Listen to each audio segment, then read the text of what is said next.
Welcome back. Students at colleges and universities returned to school last week.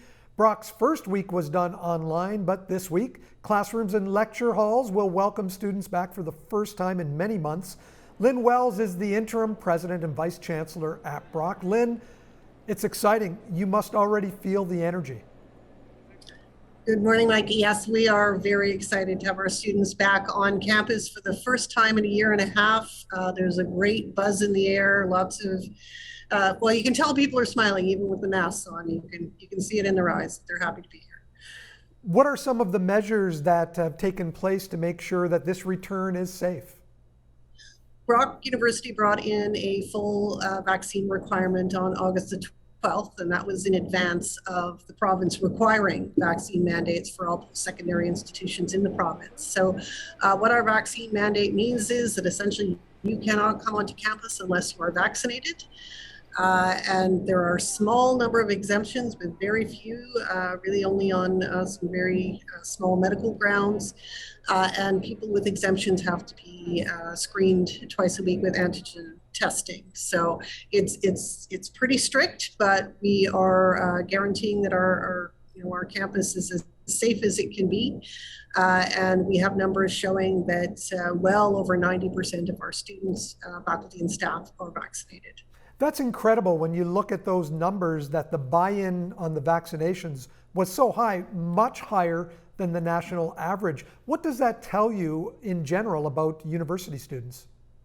Well, it tells me that there are people who know what needs to be done to re-engage in life, that they are thoughtful people who want to help take care of their neighbors and be out in society in a way that's safe for everyone. When you look at the staff, was there any pushback on getting vaccinated?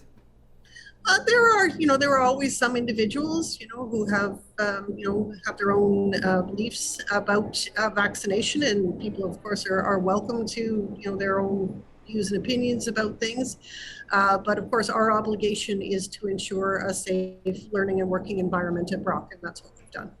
How important is it that we get back to the regular routine of the way things are done in universities, colleges, and all schools, really, for the most part? It's been a very difficult 18 months for students. It has been an incredibly difficult 18 months for students and for everyone, of course, but particularly for young people starting university. They've been learning in isolation, learning online, and not getting that peer-to-peer interaction, not getting to know their faculty and instructors in person, having no access really to activities, those learning environments outside the classroom where you make those social connections and build networks for the rest of your life. So it has taken a real toll on the mental health of young people, and we've heard that very clearly from our students' associations. It's such a big part of university life and college life, making those connections and being a part of this new chapter of your life and the institutions, the clubs, and all of those kinds of things. And that's taken away over the last 18 months. Absolutely. It's been a time where people have lost those experiences. And so we were really committed to doing everything we could to make sure that people could come back to campus in the fall in a safe way and resume that more holistic sense of university education. Brock has always been known for offering, in most courses, small seminar groupings for students. How are those being handled this year? Certainly. So for all on-campus components, and we have about 60% of our classes have some on-campus components, we're using our classroom spaces as wisely as we can to try to make sure that there's as much distance as we can have, particularly in those smaller rooms. We've also brought in air purifiers into rooms to help with ventilation issues.